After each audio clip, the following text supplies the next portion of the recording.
Hey everyone, welcome to Barker's Barbecue. Today we're cooking pulled pork shoulders.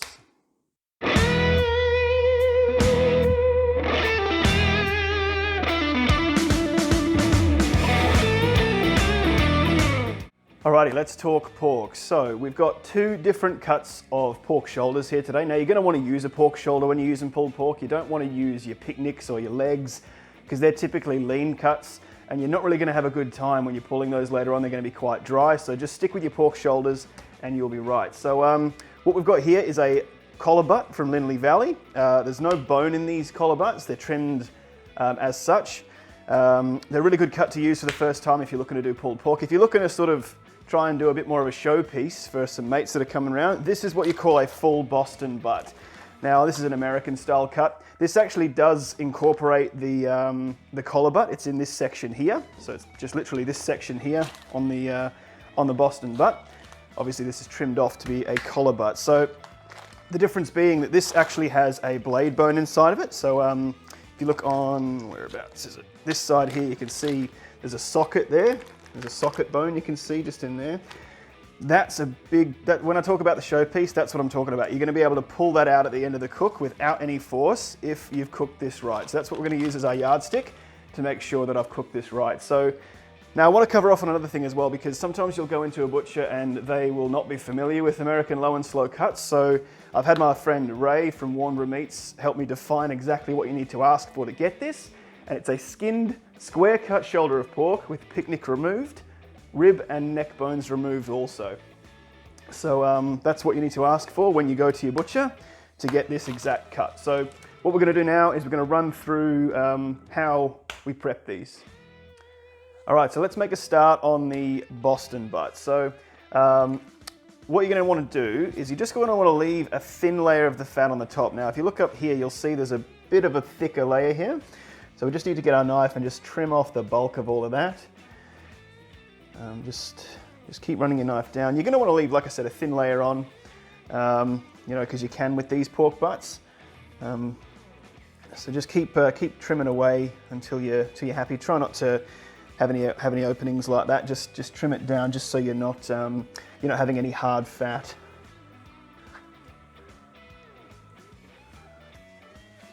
Just follow it around the edges just to have a look and see. So you can see that on this edge now, you can see there's a bit of thick fat there too.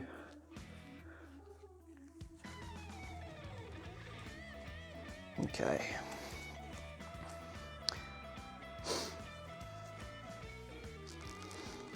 There we go. I'm pretty happy with that. Just so you see there's quite a thin layer all around. You've taken all the bulk off of it. There's a bit more on this side than I might have missed.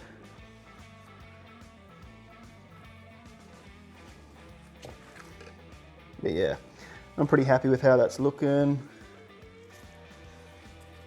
So yeah, there might be a little bit of gristle on these. Just make sure you cut off. Just look around this section here as well. There is a little bit of cartilage in here as well that you're going to want to be careful of when you're taking the bone out once it's cooked, just to try and make sure you get all of that, because there's a little bit more cartilage in this cut as opposed to the collar butt. So what we're going to rub this with today is our Meat Church, the Gospels all-purpose rub. So this is a sweet pork rub. So you should see a bit of a difference on the bark with this one compared to the other one I'm going to use. So just give it a nice liberal coat on all sides.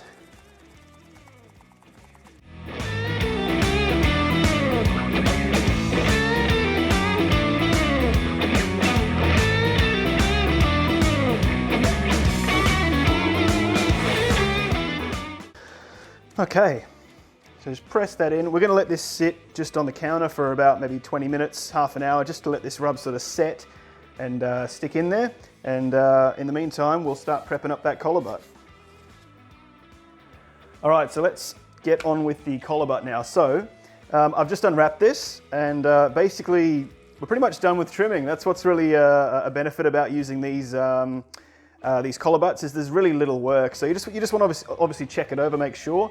There is a little hard shoulder of fat here actually that I will take off, but it's pretty rare that you've got to do a lot of trimming when you pull a collar butt out of the bag.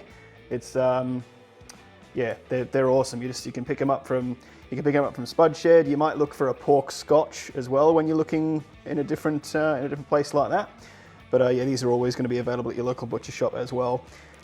So yeah, there's quite a big bit of fat in this one actually. So I'll just trim out that vein, get rid of as much of that as I can. Like I said, don't really fuss over them too much. They're a pretty easy cut to do, pretty straightforward. So what we're going to do with the rub today, I'm just going to take this little tag off here as well. So what we're going to do with the rub today is we're going to use a two-stage rub. So I'm going to use Heath Ryle's garlic jalapeno rub. Just going to do a light base of that, so not too heavy.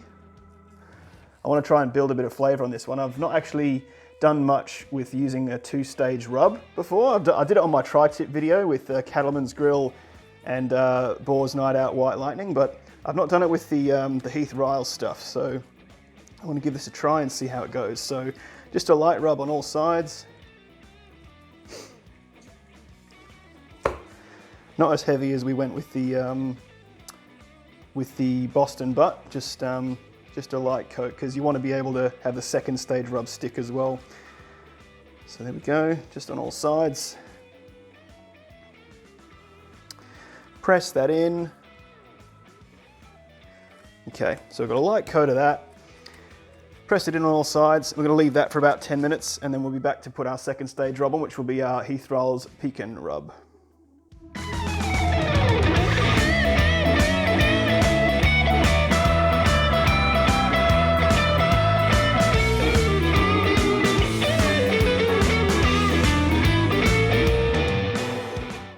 So I've just finished rubbing this shoulder here with the Heath Ryle's pecan rub, and just so you know what I'm going for with it. So you can see, if you look at this one, you can see the granules are still quite visible on the top. They're still drying. Whereas if you look on this one, you'll see that all the rub has stuck, like especially in this meat section down here. They're probably not so visible on the fat, but the meat has started to take in some of the color from the rub. So that's just what you want. So you want maybe about 20 minutes at least to let this sort of set on. And then it's ready to go in the smoker, so let's go do that. All right guys, so we're out here, we've got the bullet smoker set up at 275 Fahrenheit, or about 140 degrees Celsius roughly. So I want to get these a bit hotter, so 275 to 300 is right where I want to park it. So I've just chucked a bit of wood on as well, that's why it's smoking a bit more. That will calm down shortly. So let's get these on. So pork shoulder up the top. Just up the back there, and our pork shoulder over here. You want to have a bit of a gap between them, obviously, so they don't touch, and the bark won't form where they touch. So you want to make sure that you've got that gap. I've had these sitting out on the bench as well for about half an hour after the rub, and prior to that I had them sitting out for about an hour as well. So they've come right down in temp, so that should help the cook a little bit and get these done a bit quicker. So we're going to put the lid on this, probably not check on it for about maybe 3 to 4 hours, and we'll come back and have a look then. Alright guys, so we're just over 2 hours into the cook now, so we're just going to have a quick look at these. The cook has been sitting at about 300 Fahrenheit the whole time, maybe just a little bit over, about 150 Celsius, 160 Celsius. So let's have a look and see how these are traveling. So as you can see, the bark is really coming up quite nicely on these. We've got a good bit of formation happening up here and in spots around on this one. So we're just going to have a quick temp check and see where we're at. So we're at 155, 160-ish. So that means we're just about to hit the stall. So 165 in the middle. So yeah, we'll leave these go for another little bit, and we'll see how they're traveling in about another hour. Alrighty guys, so we have been cooking for about 4 hours now, just about 4 hour mark. So we're going to have another look at it now, and just to see how we're traveling. So I'm really happy with the amount of bark that's come up on the little collar butt here. Still got a little ways to go on this one over here. So this is 5 kilo, this is 2 kilos, so this is definitely going to take a bit longer. So I'm at the stage where I'm going to wrap this one now. So we'll just go ahead and take this out, stick it just on the cutting board here, and we'll also give it a bit of a temp check as well, just to see where we're at. 178, 180. So we're going fine there. That's around about the temp I normally take it off, but I always use bark as a guide. I never really look at temp past 185 really. So I'm going to wrap this up in foil now, and then we'll stick it back on, and we're going to go until it's probe tender. So yeah, we'll be back in a sec. All right guys, so I've just brought this straight in outside from the smoker, so I'm just going to go ahead and wrap it now. So I'll just pop this to the side while I get our foil ready. So I use this jumbuck foil, it's super thick. You might have to get your pop rivet gun when you use this stuff, but I find it works perfectly for these kinds of situations when you're wrapping, because you just need one layer. If you're using thinner foil, you might need to use 2 or 3, whereas this one you can just use one. You can confidently know that it's actually going to keep everything sealed, and it's quite tough to puncture. So, so the way I wrap my the way I wrap my pork butts is sit it around about there, a couple of inches back from the edge. So fold up this edge, pull it taut, fold it that way, fold up this edge, fold it down, fold up the back, and then just tighten everything up. And we go over again until we've reached the end of our foil. Then we have a tight little parcel there that we know is going to be good. Now obviously you might be wondering how I'm doing this. I've got cotton gloves on underneath these gloves, so that's another really awesome barbecue hack that you can do to be able to handle hot stuff and use all of your fingers. So yeah, we're going to stick this back on the smoker and check back on it in probably about an hour and a half or so. I reckon it'll be done in about that time. All right, so we're about 5.5 hours in on the Boston butt cook, so let's have a look and see how we're traveling. So I'm pretty happy with the level of bark on there. It's darkened up real nice. So what we're going to do is we're going to take it off. Got our cotton gloves on under our rubber gloves again, so you can handle this. Stick it on here and we're going to wrap this inside, and I'll stick it straight back on the cooker after that. So we'll also take some time just to have a quick look at how this is traveling. So I've made a little hole in the top here that I can poke a probe into. So like I said, after 185 degrees Fahrenheit, I really don't look for temp, I just look for feel, because temp's pretty much pointless to look at after that, because you know, some things are done early, some things are done late. Always go by tenderness and feel. That's always king. So I can feel right now this is probing like there's no resistance whatsoever in there. So I'm happy to take that off as well, and we'll rest that.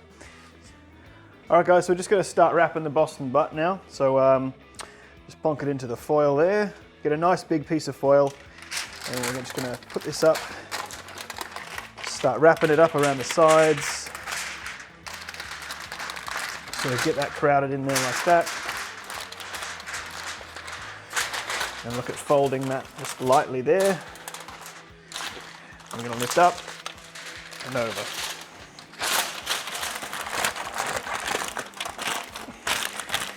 Just like that, then you tighten it right up everywhere you can. Don't leave any gaps, because gaps can lead to steam pockets that can destroy the bark you've built on there. So just going to tighten that up real nice. That's ready to stick back on the smoker. Now with our collar butt that's done, I've got a little tray here that I'm going to sit this in. I'm going to stick it in our oven just at 70 degrees. 60 or 70 degrees is fine, that can just rest in there. So currently it's about 3:45, so this is going to be for dinner, so it's probably going to be about a 2-hour rest. I'm expecting this to be done in about an hour and a half, so I'll shred that later on. So yeah, we'll check back in about an hour or so and see how everything's traveling. Alrighty, so this has been resting in the oven for the last 2 hours. This is the collar butt. So we're going to go ahead and check now just to see if I've cooked this right. So let's go ahead and unwrap it. Just let all the juices go into the tray.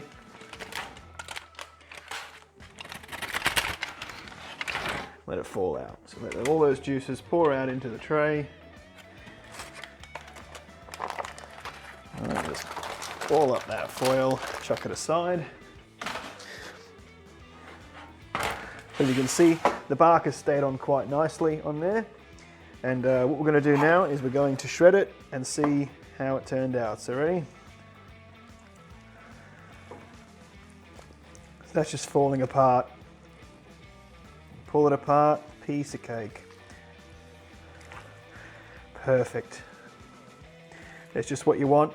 Try and, you know, when you're pulling it like this, if you're going to leave it out, just chuck a foil tray on the top of it. As you can see, chuck a bit of foil on the top of the tray, because as you can see, there's a lot of steam escaping, which is the moisture. So I'm going to get this shredded up as quick as I can into nice chunks. This is smelling amazing, guys. All right, So I'm happy with that. Just work all the juices into it again, because they can sink to the bottom. And we're just going to cover this up, and then we'll build our burgers shortly. All right, guys, so we're ready to plate up now. So going to take the foil off our pulled pork, set it just aside there. So got some buns that I've toasted up here. So we're just going to sort of put everything together now. Just give this another little bit of a toss as well before you start to assemble it. That way all the juices are through what you're putting on. So just pop that shredded meat just on there. Find some nice dark bits as well, because you know the dark bits are the barky bits that you're going to want to have in your sandwich, because they're the tastiest bits. Just put one over here as well. Okay. There we go. Put a little bit more on this one over here. Cool. Now, one of my favourite things to do with pulled pork is a vinegar sauce. And this Lane's Barbecue, it's a vinegar, is absolutely perfect for this. It's really thin, it's not like a thick sauce, it's just like thin as water pretty much. Just a light drizzle of that. Just on the top of the bun there, on the top of the pork, on both of these. Oh, careful. Perfect, all right, that will be enough. Now I've just got a really simple slaw that I've got here, which is made up from the classic slaw you get from Woolies with a bit of ranch mixed in. So just pop that on top, just for a bit of crunch and a bit of creaminess. Just simple. And now, pop your little bun on top. And we're ready to eat. We're gonna go tuck in, guys. All right, guys, so we have just clicked hour number 9 on this Boston butt cook. As you can see, it is nighttime. So I put this on at just after 10 o'clock this morning. It's now just after 7 o'clock. So 9 hours in, and we are just gonna check on it. I had a quick check just before, and it's feeling really good. So I've just made a little hole in it just on here. Might be a little hard for you to see in this lighting, but yeah, it's feeling really nice. Next to no resistance whatsoever wherever you poke it. And just for the temp people out there, it's at 210. But like I said, after about 185, I don't even look at temp, honestly. It just I just go by feel. So we're gonna stick this in the tray now, and we will take this inside, and we're gonna let this sit. We're gonna let this sit just in the oven at about 70 degrees for an hour before we shred this up.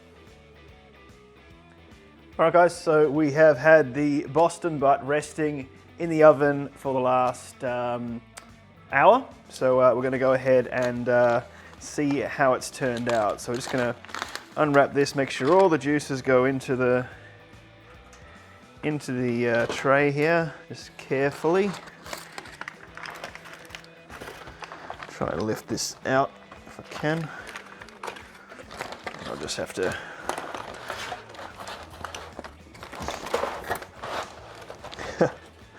one second. Whoa. Wow, okay, that was a mission. All right, so moment of truth here, guys. So how's this blade bone gonna come out? So let's give this a bit of a pull, shall we?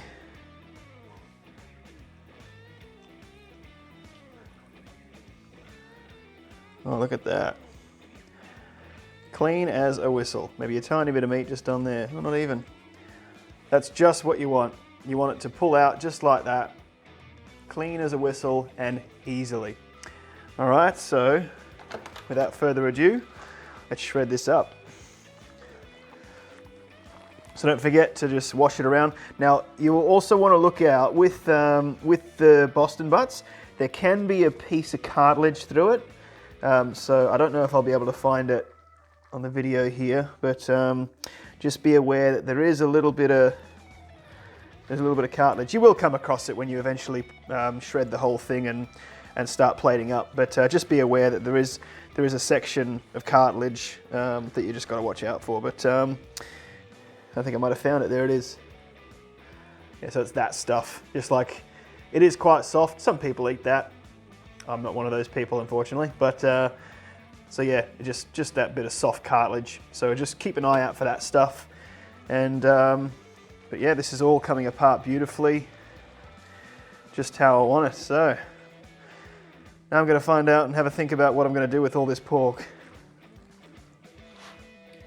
Alright guys, thanks so much for watching my video on pulled pork shoulders today. I really hope it gave you some context around the differences between your collar butts and your Boston butts.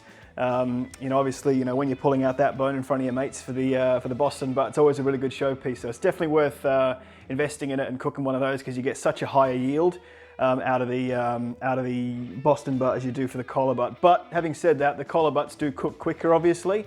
So the collar butt took 5.5 hours with a 2-hour rest. The Boston butt took 9 hours with a 1-hour rest. So, and obviously a contributing factor in there is the weight between the two of them. Obviously the Boston butt was 5 kilos, the collar butt was just under 2. So depends on your time frames, choose accordingly and go from there. So as always, I'm on Facebook, Instagram and YouTube, so please do like and subscribe. It really does help me out with getting these videos out. And if you'd like to see me cook anything else, get in touch, and all the best.